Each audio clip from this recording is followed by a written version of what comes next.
Paul Graham from Optimal Body Personal Training. Today I'm going to go through 3 exercises that can help with anterior knee pain, so pain through the front of the kneecap. First, if you have anterior knee pain and you haven't gone to get diagnosed yet, I highly recommend you go in, get a diagnosis, see what's wrong with your knee. There could be something serious you want to get looked at.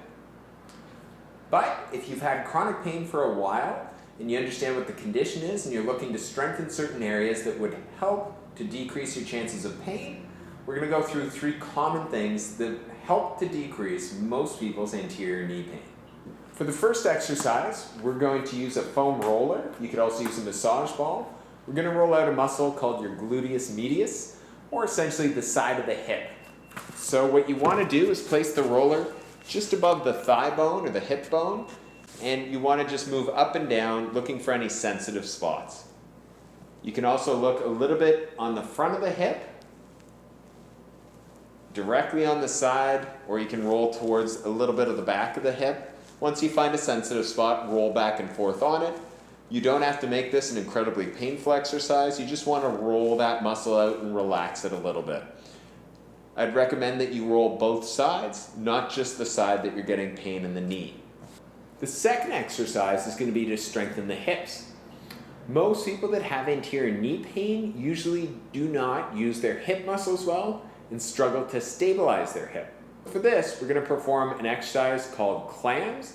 You can either start body weight or put a band around the knees. For this exercise, you're going to lie on your side, get really tall through your spine. It'll have a tendency to want to curl up on you, get nice and tall.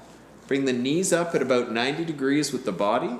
As well, have the knees at a 90-degree angle or a little bit farther past this. Then you're going to lift your knee up and back down. Notice the feet are staying together and pivoting.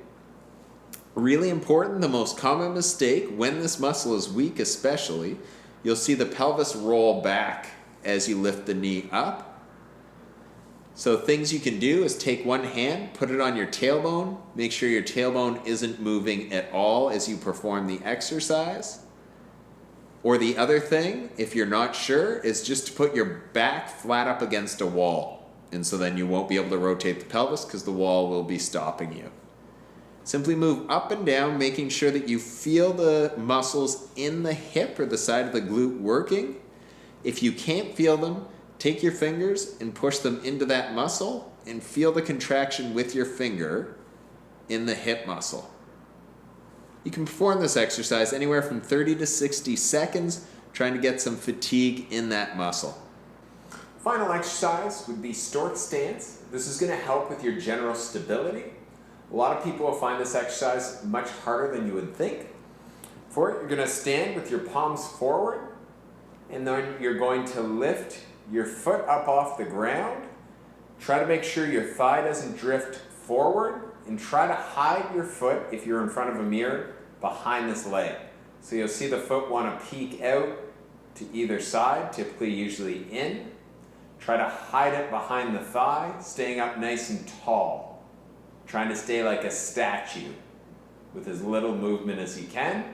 Another common thing you'll see, your thighs will slowly drift together. This is this leg giving the other leg stability. We don't want that. We want the legs apart a little bit, holding that position. And you can hold building up to 60 seconds.